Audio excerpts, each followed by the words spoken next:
နဲ့သဘောတူထားရတယ်မင်းနှင်းစီမလား 不笑什么？ မင်းယူမဲ့မင်းကလေးကသူ့ ပါသွားပြီကွာငါပြောတာအဲ့တယောက်ပဲအပြေခေါ်လို့ရတယ် ကျွန်တော်ကဘာထဲမှာနင်းစီအစင်မပြေတော့ဘူးဆိုရင်ကျွန်တော်ကနင်းစီရဲ့ကဘာထဲကိုလိုက်သွားမှရတော့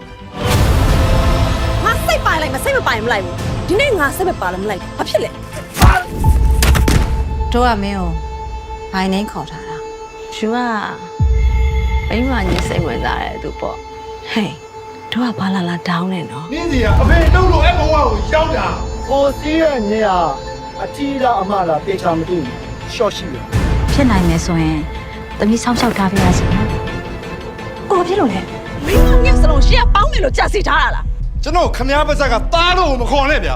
တားတယောက်ကိုကောင်းစားစေချင်လို့အဖေတယောက်အနေနဲ့လှုပ်တိလှုပ်ထိုက်တာကိုလုပ်ခဲ့တာပေါ့ လူရောက်ပါတယ်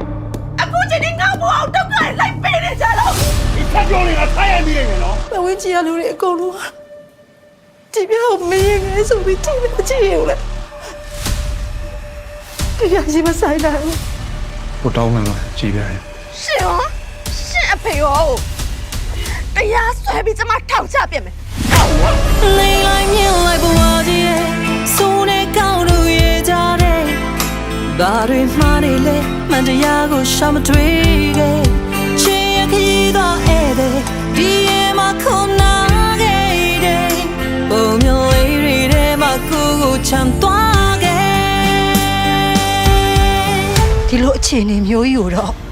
ကြည်ပြလုံးဝလက်မခံနိုင်ဘူးကို ရှင်ကကျမစီလာပြီးတော့စင့်တန်းရှိရှိနဲ့နေလူနေတာပဲ